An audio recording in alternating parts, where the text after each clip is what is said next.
Startup ઇકોસિસ્ટમને તમે બહુ જ ક્લોઝથી જોયું છે. યસ. સો તમે બી અત્યારે કોલેજમાં છો તો તમારા આસપાસ બી કોલેજ સ્ટુડન્ટ્સ ને બીજા ઘણા બધા સ્ટુડન્ટ્સ જે સ્ટાર્ટઅપ કરતા હશે કાં તો સ્ટાર્ટઅપ સ્ટાર્ટ કર્યું હશે એમને. સો એ વસ્તુમાં તમને શું લાગે છે કે જે સ્ટુડન્ટ્સ છે એ શું ભૂલો કરતા હોય છે સ્ટાર્ટિંગમાં? યસ. તો ઘણી ખરી ભૂલો મેમ હોય છે કે ઘણા ખરો બહુ જુસ્સો હોય છે કે હું સ્ટાર્ટિંગમાં તો યાર મારે ફાઉન્ડરનું ટેગ, જ્યારે હજી સ્ટાર્ટઅપ બન્યું નથી, કંપની રજીસ્ટર નથી થઈ, લોકો ટેગ લગાડી દે છે founder and CMO, founder and CEO. તો ઉતાવળ બહુ હોય છે. બટ વસ્તુઓમાં છે ને એક રેઝિલિયન્સ જોઈએ છે, એક પેશન્સ જોઈએ છે. સ્ટાર્ટઅપ વર્લ્ડ ઇઝ લાઈક કે તમે 20 વર્ષ પછી બી બહુ સારા બનશો. ઝોમેટો આપણને બૂમ થાય કે આપણે 3-4 વર્ષમાં ઝોમેટો આવી ગયું, માર્કેટમાં બૂમ કરી દીધું. Zomato it was around 10 to 12 years પછી માર્કેટમાં બૂમ આવ્યું છે. લેન્સકાર્ટ 10-12 વર્ષ પછી માર્કેટમાં બૂમ આવ્યું છે. મોટા ભાગે સ્ટાર્ટઅપ જે અત્યારે રેપિડ ગ્રોથ મળી શકે છે, નો ડાઉટ, બટ એક પેશન્સ બનાવવું પડશે. તમે સ્ટાર્ટ કરી દો છો બહુ જલ્દી અને એ જ મોમેન્ટ પર ક્લોઝ કરી દો છો. તો આ વસ્તુ મારે કેવી છે કે ભાઈ તમે કંઈ માર્કેટમાં જાઓ છો તો એટલી રિસર્ચ સાથે જાઓ કે તમે 1-2 વર્ષ કામ કરી શકો, અને પછી જો તમને લાગે કે હવે નથી જ ચાલતું ત્યારે એક ટફ ડિસિઝન લો કે હા હું બંધ કરીશ. જો તમારે 1 મહિના પછી જો તમારે બંધ કરવું છે એના કરતા સ્ટાર્ટ જ કરો માં. બધા લોકો કહે છે યાર start early fail early. I believe હા start early fail early, but એટલું બી અર્લી નહીં કે તમે 1 મહિનામાં બંધ કરીને બેઠો છો અને પહેલા બહુ બધી હાઈપ બનાવો છો. વર્ક કરો, બહુ સારા એવા સ્ટ્રેટેજિક ડિસિઝન સાથે વર્ક કરો. હું આજે ઘણા સારા સ્ટાર્ટઅપમાં as a adviser, as a mentor કામ કરું છું. એ ઘણા ખરા સ્ટાર્ટઅપ્સ હોય છે અને હું કંઈક ના કંઈ શીખવાડતો હોઉં છું. ડેલી 5 સ્ટુડન્ટ સાથે વાત કરતા હોઈએ છીએ. તો કોમન મિસ્ટેક એ જ દેખાય છે કે લોકો છે ને જુસ્સામાં બહુ આવે છે, બટ કામ કરવાનો એટલો જુસ્સો તેમના કામના નથી દેખાતો. તો તમે જેટલી એનર્જી તમારું લોકોને પ્રેઝન્ટ ફીલ કરવામાં કરો છો કે હા યાર હું સ્ટાર્ટઅપ ફાઉન્ડર છું, એટલી જ એનર્જી જો તમે કામમાં ડાયવર્ટ કરી દેશો ને તો તમે બહુ જ સ્કિલ પર જશો. કેમ કે ઇનિશિયલી હું એઝ અ કન્ટેન્ટમાં બી મેં કામ કર્યું. તો કન્ટેન્ટમાં બી ઇનિશિયલી હું હતું કે ભાઈ મારે બનાવો છો અને આજે કન્ટેન્ટ બનાવીને આ લેવલ પર આવવું એક કામ જ દેખાડે છે કે તમે જે વસ્તુ બોલ્યા હતા એ તમે કરી છે. તો એક્ઝિક્યુશન ઉપર ફોકસ આપો. આજે સ્ટાર્ટઅપ કલ્ચરમાં હસલ એ વર્ડ જે છે બહુ ગ્લેમરાઇઝ થઈ ગયો છે. સો તમારા હિસાબથી એ મેન્ટલી કેટલું સસ્ટેનેબલ છે હસલ કરવું, એ પાર્ટ, એ વર્ડ? એ તમારા કોન્ફિડન્ટ, તમે કેટલા કોન્ફિડન્ટ છો તેના પર તો સૌથી વધારે બિલીવ એ છે કે ભાઈ તમે કોન્ફિડન્ટ રહો, right. But hustle it's like કે બહુ છે. સ્ટાર્ટઅપ લાઈનમાં એવું નથી કે તમને કોઈ મીઠાઈ ખવડાવે છે તમે મીઠાઈ ખાઈ લો.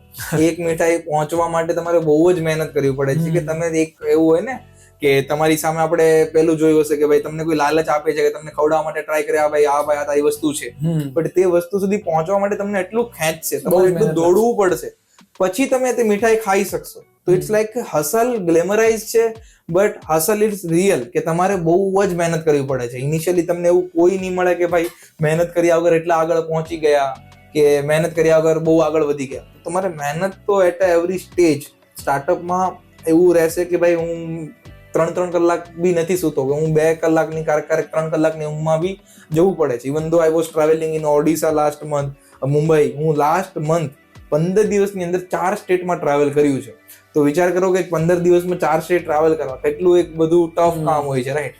બધું વસ્તુ મેનેજ કરવી થોડી તો હસલિંગ હોય છે. ઓકે, સો હસલ તો છે સ્ટાર્ટઅપ વર્લ્ડમાં.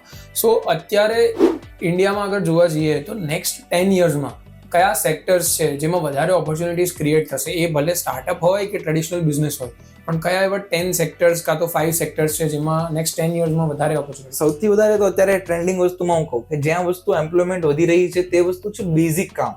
તમારા જે ઇલેક્ટ્રિશિયન છે, પ્લમ્બર છે, તે બધા બેઝિક કામના જે સ્ટાર્ટઅપ બનાવે છે, જે લોકોને ઇઝીનેસ પ્રોવાઈડ કરે છે. બ્લિંકિટ, ઝેપ્ટો, ક્વિક કોમર્સ આવ્યું માર્કેટમાં, લોકોને ઇઝીનેસ પ્રોવાઈડ કરી.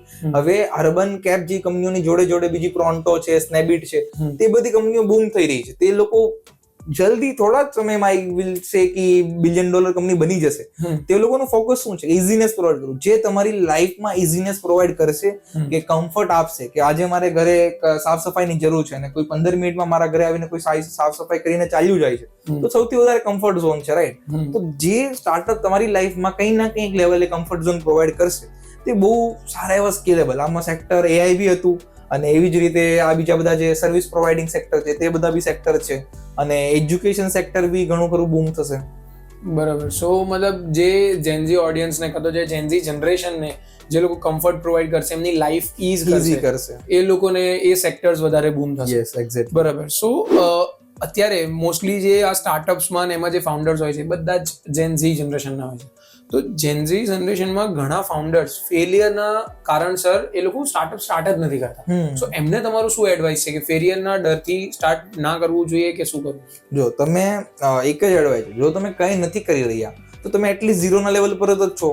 જો તમે કંઈ કરશો તો એટલીસ્ટ 0 to 0.5 જઈને તમે 0 પર આવશો, તો તમે જે 0 to 0.5 પર જવાની જર્ની તો એક એન્જોય કરશો ને. ઇફ ફેલિયર ઇઝ લાઈક બહુ કોમન છે, 100 માંથી ખાલી 2 સ્ટાર્ટઅપ સક્સેસફુલ જાય છે, 98 ફેલ જ થવાના છે, 95 ફેલ થવાના છે. બટ જે જર્ની છે, જે તમને એક્સપિરિયન્સ, કદાચ આગળનું સ્ટાર્ટઅપ જે બીજી 100 ની લાઈન હશે એમાં તમારું જે 5 ના લાઈનમાં આવી જાય, તમારું પહેલું ફેલ થયું, બીજું ફેલ થયું, કદાચ ત્રીજું સક્સેસફુલ થઈ જશે. બોટ છે, એની પહેલાના જે લેન્સકાર્ડ જેવા સ્ટાર્ટઅપ છે, બધાના જે સ્ટાર્ટઅપ ફાઉન્ડર છે પહેલા બહુ વાર ફેલ થયા છે. ઇટ્સ લાઈક કે 10-15 વાર 5 વાર ફેલ થયા છે. તો ઇટ્સ નોટ લાઈક કે તમે ફેલિયરથી બીવો, તમે જર્ની એન્જોય કરવાનું જ્યારે શીખી જશો. ઇટ્સ લાઈક તમારું પ્લેસમેન્ટ હોય કે કંપની માટે જવું છે, માની લો તમારે સ્ટાર્ટઅપ કરવું છે, માનો તમારે પોતાનો કોઈ બિઝનેસ કરવો છે, તો તે ગોલ કરતા જે ગોલ છે તેને એસ્પિરેશન બનાવો. બટ જે જર્ની એન્જોય કરશો ને તો તમે લાઈફમાં ક્યારે અટકશો નહીં. તો તમે ફોકસ કરો જર્ની એન્જોય કરવા પર. બરાબર. સો આપણે ફેલિયરનો ડર ના રાખવો જોઈએ, પણ એક જર્ની સ્ટાર્ટ કરવી જોઈએ ને એને એન્જોય કરવી જોઈએ. બરાબર.